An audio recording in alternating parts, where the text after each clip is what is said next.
今天这一集呢，要来聊一聊投资阿联酋房地产，我最常被问到的13个问题。看完之后，保证你马上脱离阿联酋房产小白，让你再也不会盲目被推坑。嗨，大家好，我是在阿联酋做了10年物业管理的 Mira 米埃拉。我希望在我的频道呢，跟你一起学习致富的路上会遇到的各种问题，以及帮助你看见台湾以外的其他机会。自从做频道以来呢，我其实有的时候会收到观众们的信询问我一些阿联酋房地产的问题。再加上呢，我做物业管理毕竟也10年了嘛，那常常也会被投资人问到一些问题，所以我就想说，那我就不如来做一集投资阿联酋最常被问到的13个问题。不过为什么是13个呢？其实就是因为本人话太多了，我本来只想做10个，跟10个根本写不完，于是就增加到了13个。那在开始之前呢，请帮我按赞、订阅、分享、开启小铃铛，这样才不会错过接下去的影片哦。那第一个问题就是，外国人可以投资阿联酋房地产吗？那投资哪一些区域好呢？我想这个问题我不用多说吧，当然就是 yes。当然外国人可以投资阿联酋的房地产，不过我在这边要特别提醒是因为阿联酋毕竟是7个酋长国所组成的，所以每一个酋长国关于房地产投资的规则啊、方法啊、区域啊、开放的程度啊，其实都是不一样的。如果你想要投资阿联酋的话，你一定要针对那一个酋长国的规范去做更详细的了解。那关于投资哪一些区域好呢？那像杜拜的话，它非常受欢迎的区域就包括了 JVC、Business Bay、Downtown、Palm Jumeirah 这些区域。那还有一些新兴开发的区域，像最近非常红的 Dubai South 这个区域最近也是非常的受到瞩目，或者像之前也有介绍的新开发的海景区，像 Maritime City， 这些都是外国人可以投资，也是非常受到欢迎的地方。阿布达比其实它整块的本岛，外国人只可以投资外围的那些小岛，像是 Sadia、Reem、Yas、Hudaria， 还有最近也是刚刚开始要发展的 Fahid Island， 哇，那个地方的景据说非常的美。就改天有机会去那边再拍影片给大家看。那除此之外呢，你从本岛跨桥之后到 Raha Beach Area 这一带也是外国人可以投资的。那再更靠近杜拜一点，像是 Al Reef 2， 或者是最靠近杜拜的 Al Gadir， 那这些都是外国人可以投资的地方。那第3个呢，我要讲的就是 RAK 拉斯海马，最近也因为赌场阿联酋第一个赌场要在 RAK 拉斯海马设立，那这个赌场呢已经是如火如荼的正在盖了。那这赌场所在的区域呢 Marjan Island 呢，就是会有观众称它为麻将岛，就是这个岛呢 Marjan Island 它上面有非常非常多的建案，那现在都也是如火如荼的跟着这个 casino 这个赌场一起在盖。少部分是已经盖好的，不过大部分都是预售屋，但是也是因为这个赌场的关系，导致这个岛上面的房市非常的热络。不过因为拉斯海马整体的发展都比杜拜、阿布达比在晚很多，所以它相对的它开放给外国人投资的区域就比较少，就像刚刚说的 Al Marjan Island， 还有像是 Mina Al Arab 或者 Hamra Village， 大概就是这几个建案或是这几个区域让外国人可以投资。现在我们就要聊到第2个问题啦，所谓的永久产权跟租赁产权有什么差别呢？就像刚刚说的杜拜、阿布达比啊、Ras Al Khaimah， 只要开放给外国人买的区域，大部分都已经是永久产权了。不过这当中当然还是会有一些例外，那例外就是在你买房的时候务必要询问清楚你的中介，我今天买到的到底是永久产权还是只有租赁产权。永久产权其实它顾名思义呢，就是你持有了这个房产之后呢，包括这个土地都是你的，你可以永永远远的持有，那你要转卖啊转售也都是 OK 的。那租赁产权呢 leasehold 就代表说你其实拥有的只是这个房屋的地上权，那你地下的土地呢其实是租的，是建商那时候盖房子的时候跟地主租的，那通常租赁的时间呢是99年，有一些是99再加99，就要看当初建商跟那地主是怎么谈的，不过基本上都是99年为主。那99年时间到了之后呢，这个建商跟地主就要再续签这个土地的租赁合约。不过这边我还要再提醒另外一件事，我之前在影片有讲过，在阿布达比、杜拜或者是 Ras Al Khaimah 呢，他们的永久产权的概念跟台湾比较不一样。因为台湾你买就算是大楼公寓，你也会拿到一份土地权状，也就是说这一栋大楼住户多少户，然后大家分，看到你分到多少土地，就算只是一个小小的鞋盒，那个土地也是有土地权状的。不过这个在阿布达比、杜拜呢 Ras Al Khaimah 没有这种土地权状这个东西，你拿到的呢就叫做 title deed。UAE 这个地方呢，除非你今天是买别墅，你买了别墅，那整块地就是你的嘛，所以你就很清楚，就不需要跟别人划分。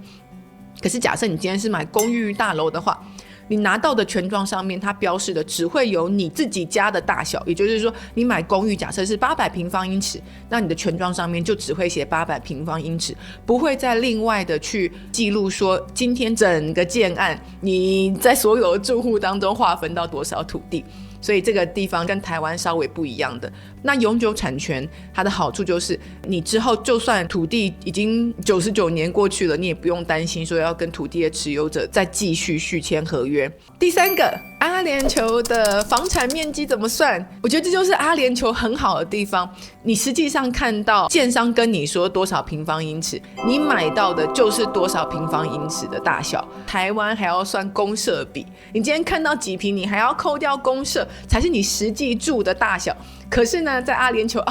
免讲欢乐，就不用这么麻烦。建商跟你说这一房800平方英尺，那你实际上就可以得到800平方英尺，都是完全不含公设的。房屋价钱计算也很简单，他今天跟你说1平方英尺，假设今天2000块，那你就800乘以2000块，你就可以算出你这一栋单位的价钱是多少了。非常简单，不用还要在那边扣掉公设比，这是跟台湾非常不一样的地方。你买多少，你就实际住多少。第四，外国人可以买土地或别墅吗？ Of course， 就像刚刚永久产权那边就有讲到啊，其实今天你可以买什么，主要是取决在于你买的区域。假设今天那一块地，阿联酋杜拜政府或者 Ras Al Khaimah 政府是同意让外国人买的，那你就可以买，无论今天是别墅或者是今天是土地，你就可以购买。不过啦，你要自己去买土地，当然它的成本啊，以及它需要申请的手续啊、规范啊都比较复杂，所以如果你想要好好持有一块地的话呢，你还是直接去买别墅比较方便。不过呢，在阿布达比呢，它有一个建案呢，叫做 Liao Project， 它就是 Aldar 建商呢，它把一块地分割成好多个 plot， 就是小地，给人家可以自己去盖别墅，他没有帮你盖好，你自己可以盖。如果你今天真的是很想买土地呢，这个也许就是你可以参考的。不过何必这么麻烦呢？还是直接买人家盖好的别墅比较快。第五，外国人可以在阿联酋贷款买房吗？ Yes，但是条件当然会比本国人或者是在当地居住的居民再严苛一些。假设你今天是买成屋的话呢，本地人他最高可以贷到 85%。那假设是住民的话，就是外国人，不过是你在阿联酋有居住权呢，那你可以贷到 80%， 最高啦。那不过你是外国人的话，你又没有在当地有居留身份的，你是 non-resident， 不是当地居民的话，那你最高就只能贷到 75%。不过实际上啦，银行通常也不会借给外国人达到 75% 这么高的金额，他们最高贷给外国人可能也就是50% 上下。那预售屋的话呢，政府是有规定最高就只能够贷到 50%， 无论你是什么样的身份。那想当然尔，对于外国人而言，银行可能又会更趋向保守一些。那如果你是外国人，你想要贷款，你需要什么样的条件呢？那首先就是银行需要你有每月的薪资证明嘛。那你每个月呢，在台湾或者是在其他地方的收入，起码要有15000块德拉姆币到25000块德拉姆币这个区间才有可能银行会考虑贷款给你。贷款期限呢，最长可以到25年，不过通常贷给外国人是15到20年左右。那现在目前的利息呢，贷给外国人的利息呢，大约是5到6% 中间呢，会比贷给本地居民再高一些。这个利率区间其实是比台湾高，不过你要跟欧美比，当然有比欧美便宜了。所以我觉得你在阿联酋的地方投资房地产的，其实真的非常重要的是你自己的现金流，尤其是假设你今天要贷款了，你自己现金流的规划是非常重要的。你要如何能够长期的持有这件事情呢，一定是要先想清楚的哦。另外一个小 tips，也就是其实现在网络上都有一些可以帮助非本地居民计算说他今天贷款能够贷到多少，他要支付多少利息的工具，那我会放在这个地方。那其实像在阿联酋呢，也有非常多的贷款中介，就是他们的工作就是帮助你去找适合的银行帮你做贷款的申请。假设英文对你而言不是一个很大的障碍的话，我会强烈建议你去使用这些贷款中介的服务，因为这些贷款中介呢，基本上都是免费的，你消费者是不用付钱给他们，他们主要的获利来源是银行支付给他们的 commission， 所以呢，你其实去使用他们的服务是完全不用担心要缴费的。那他们可以帮助你一刚开始就依照你的情况提供你建议说，以你现在的薪资，你可以大概贷到多少的成数，去哪一家银行贷款能够得到最好的利率。下一题，买房难拿居留签证吗？可以开银行户头吗？当然啦就是现在整个阿联酋推的如火如荼的黄金签证，就是买房拿居留证嘛。不过就像我一刚开始讲的，因为阿联酋总共有7个酋长国，那每个酋长国不同的规矩，甚至有一些酋长国也还没有开放这件事情，所以基本上现在大家的目光主要都是放在阿布达比、杜拜跟拉斯海马这3个酋长国为主。那这各个酋长国它其实是有不同的规范，其中又以杜拜对于投资换居留签证这件事情最为宽松，基本上就是希望所有人只要你有一点点钱，哪怕你只有一丁点钱，他都希望你把钱丢来杜拜，能够自产啊、投资，或者是带来你的稀有的技术，他都会给你居留权。所以呢，无论你今天是只有40万的金额可以投资，100万的金额可以投资，200万的金额可以投资，都没给。杜拜呢都有相对应的居留签证可以给你哦。或者是你今天身怀绝技，例如说你是 Mr. Beast 全球最知名网红，就算你今天不投资1毛在杜拜，杜拜政府也会给你居留签证。不过这些相关的规定呢，变化都很快，特别是杜拜，所以你在申请之前呢，请务必一定要咨询专业人士，他会给你最新的市场 update， 不要完全相信社交媒体上面说的，这些资讯实在变动得太快了，就连我们自己实际上在操作的时候，也常常都要不断的去更新最新的近况，才能够知道现在发生什么事情。其中呢，最难申请当然就是阿布达比嘛，因为阿布达比它有石油啊，它也不缺你的钱。政治不正确，可能阿布达比政府它有石油吧，它没有像杜拜那么抢钱抢疯了。那在阿布达比呢，投资门槛就比较高，基本上就是200万的黄金签证，你今天你一定要自备款要到200万，它才会让你申请。不过就像刚刚说的，这些规定呢常常都在改变，申请之前呢，切记一定要询问专业的人士，才能够获得最及时的资讯。第7，怎么挑建案？哪些是好地段呢？我觉得今天假设你是投资阿联酋的新手的话，你就抓着这4个关键字，你就不会出错。第一个呢，就是海景，在阿联酋呢，有海景就是保值。所以假设你今天你的房子是看海，哇，那你真就是免惊，你的房子会很保值。第二个就是小高层，因为我们都知道嘛，假设你今天整个建案的数户越多，将来跟你竞争租客买家的人一定会越多，所以你今天假设能够挑到是小高层又是海景，恭喜你，那你的房子呢真的很保值。第3个其实就跟台湾一样，就是学区，假设附近有很好的学校的话呢，那你就不用担心将来没有人租你的房子，特别假设你今天房子又是看海景又是小高层的话，我觉得你绝对不用担心将来租不出去。第4个关键字，我觉得非常适合投资新手的，就是找最大建商。阿布达比的话，你就看 Aldar， 杜拜你就看 Emaar， 这2个呢是阿联酋最大的2家国有建商，跟着他们买，就算你今天买的是预售屋，你也不用太担心会有烂尾楼的情况发生，而且他们基本上品质是有一定的保证的。比起很多小型的建商，纵使他们的示意图画得很漂亮，预售屋的图画得很漂亮，可是其实你都没有办法100%的保证它不会烂尾或者是没办法100%保证房子盖出来之后会是怎么样的品质，以及怎么样的管理品质。你只要跟着最大建商，你就不用担心你买的房子会出大错。那这其实对于刚刚要投资阿联酋新手小白而言呢，你少犯错就可以帮助你省下非常多的麻烦。而且通常那些最大建商，他们在投资一个建案的时候，往往都是有整体的造镇的计划，是配合政府做整体的造镇，像是阿布达比，像是 Aldar 在开发 Yas Island 上面有非常多整体政府的规划，一起推波助澜，让那个岛发展起来。像是你看有 Warner Brother 影城啊，然后又有法拉利啊，那其实都是政府配合当地最大建商一起联手开发那整个岛屿，所以它整体的 infrastructure 一定会是最完善的。那 Emaar 也是，像现在 Emaar South 也是整体的就要发展那整个区域，所以假设你真的不知道该怎么投的话，就像我说的4个关键字：海景、小高层、靠学区，然后跟着最大建商，那你基本上你就不用担心你会买错。再来最后就是实际上操作的时候，切记你一定要算你的总投报率要超过6%，你再考虑要不要买。为什么呢？因为就像我之前在好多集影片都有讲，阿联酋它整体的房价波动度是很高的。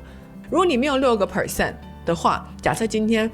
房地产市场一进入修正区，房价跌了，租金跌了，能不能够确保你今天的投报率是正的，能够持续的帮助你维持你支付持有这间房子的成本，就会至关重要。所以你最后一个在评价说要怎么样投房地产的时候，切记一定要找投报率是6% 以上的，才会比较安全哦。8. 买房子有哪些隐藏成本呢？回到我刚刚一开始讲的，每一个酋长国他们的收费标准都不一样，因为政府在你买房的时候要向你收什么样的费用，完全取决于各个酋长国的决定哦。那你在一个酋长国经历的事情，绝对不会适用于另外一个酋长国。但是有2个是绝对都适用的，第一个就是中介的中介费用，通常都是由买家来支付，而这费用基本上都是2%。一个情况例外就是你今天买的是预售屋，那这预售屋的建商呢愿意帮买家支付这个中介费用的情况之下，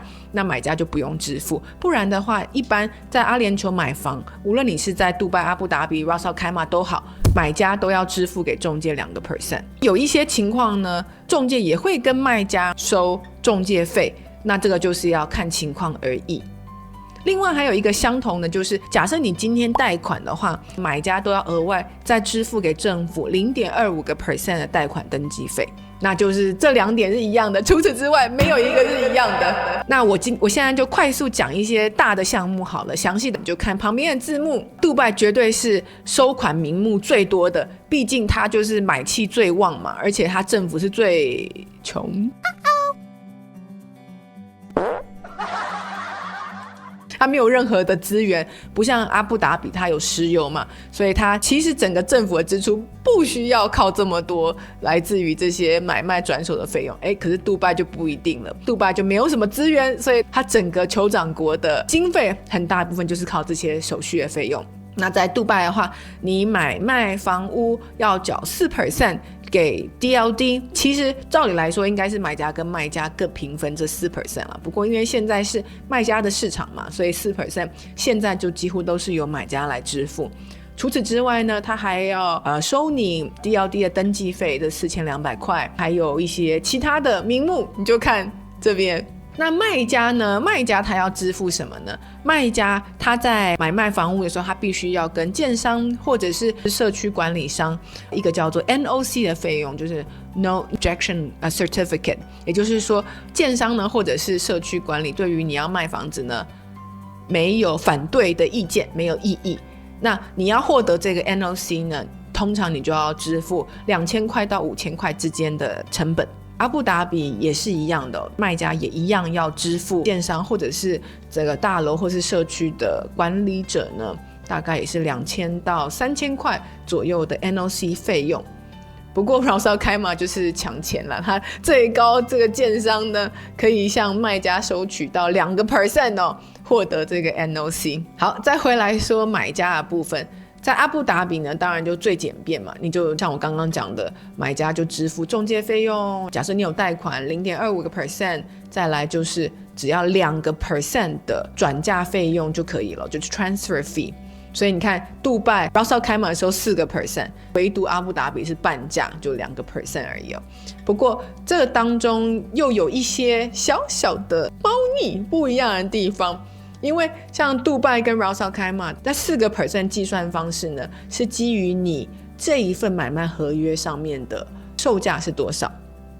所以你今天跟卖家之间协议好要买一间一房100万，那就是100万的 4% 作为转手的费用。可在阿布达比就不是哦，他收你2% 是基于他自己政府对于市价的认定哦。也就是说，你今天买了这一房，假设你今天买卖双方同意100万购买这一房，可是呢，阿布达比政府觉得在他来看只值95万。那他今天计算这2% 呢，就是会基于这95万，而不是你买卖之间合意的100万。那假设他今天觉得你这个房子其实是值150万，你是贱卖100万，那他在算他的转手费用要收你多少的时候，就是2% 乘以150万。所以这一个转手费用2% 是基于什么样的价钱，在阿布达比完全就是取决于政府决定。所以有的时候我们协助我们的物业管理的客户去做房屋买卖之后，都会哇 surprise 就是这个政府认定的价格呢，跟我们可能买卖双方合意的价格呢是有差距的。第9，为什么投资阿联酋而不是投资泰国、马来西亚、越南这些地方呢？非常多的台湾网红都投资东南亚嘛，我并不是说东南亚不好，因为我自己也对马来西亚市场很有兴趣嘛，我可能最近还会上一篇我去吉隆坡看房的经验呢。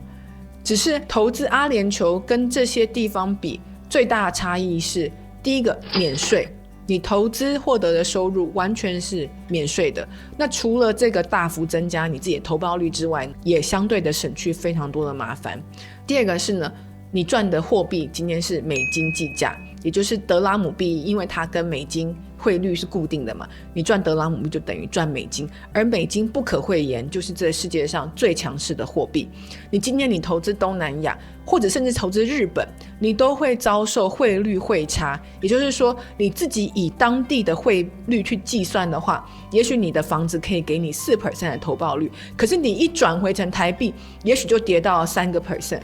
那你为什么要大费周章去做这件事情呢？第3点，投资报酬率。大部分的东南亚的房产呢，它的增值的空间是有限的，那主要都是在赚租金的收益，就是你的总投报率的部分，通常大部分都是在4到5% 就已经是非常非常优秀的。不过4到5%这个在阿联酋真的是大家看都不想看，大家起码都是要挑总投报率6% 以上的，甚至是6到8%。那有一些呢短租的房子，像杜拜有一些观光需求非常旺盛，那可能总投报率甚至还可以达到9到10%。假设你是做民宿啊这种给观光客的房子的话，那最后一个当然就是国际的经济情势嘛。因为阿联酋它非常重要的地方是在于它自己本身是产油国，所以它在整个国际的局势当中，它比较好维持中立的立场。当全世界都在制裁俄罗斯的时候，他不需要鸟美国在做什么。当美国在跟中国打资讯战啊，或者是晶片战的时候， UAE 可以事不关己。所以这一个地方呢，它可以自己走自己的路，也就吸引了非常多的俄罗斯跟中国的投资者。可是像是东南亚这些国家呢，东南亚其实跟台湾一样，主要还是走制造业。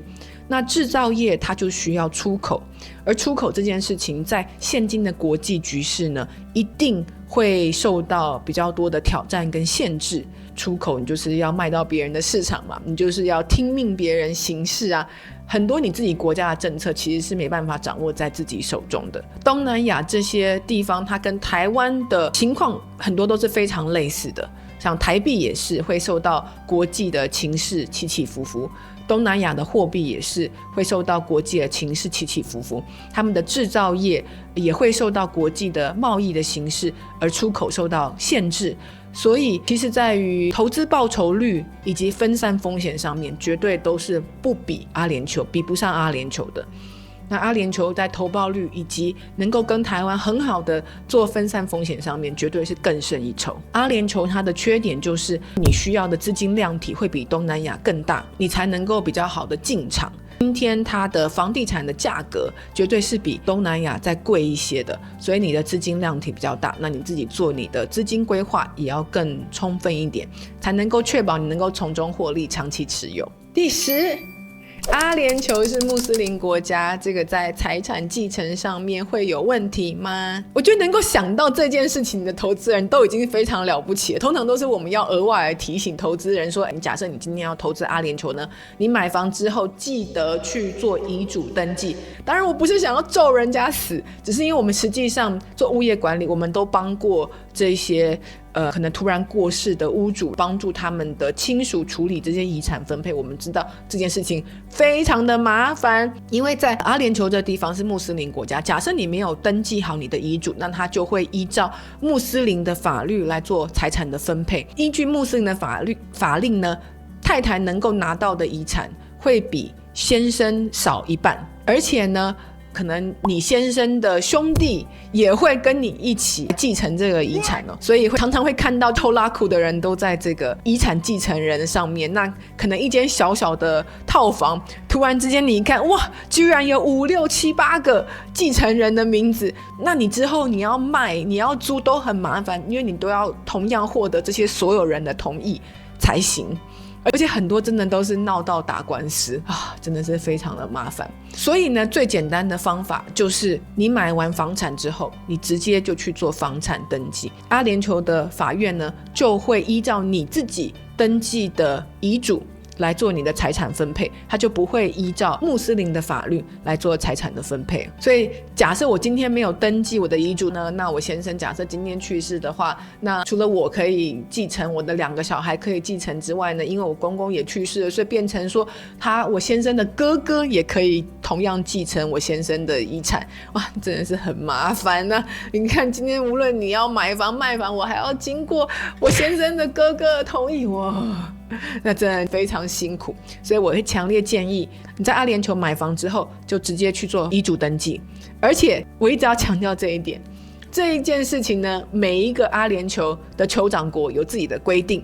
所以你在做房产登记的时候，你在阿布达比买的房地产就去阿布达比做房产登记，你在杜拜买的房地产你就去杜拜去做房产登记。切记切记，这非常的重要。因为假设你今天在阿布达比买房地产，你在杜拜做房产登记，杜拜的法院他会依照杜拜你的房产登记的方式去判你阿布达比的房地产的遗产继承的情况。可是阿布达比市政府不会受理，他不会承认阿布达比的法院不会承认假设你今天有任何事情的话，阿布达比的法院会再重新走一次流程。你今天你的房地产买在哪里，就请去那个地方的法院做你的遗嘱登记。终于来到第11个了，是短期炒房好还是长期持有好呢？我个人会觉得现在其实你要做短期炒房已经没有那么容易了，因为阿布达比杜拜这些房地产都已经涨了2、3年的时间了嘛，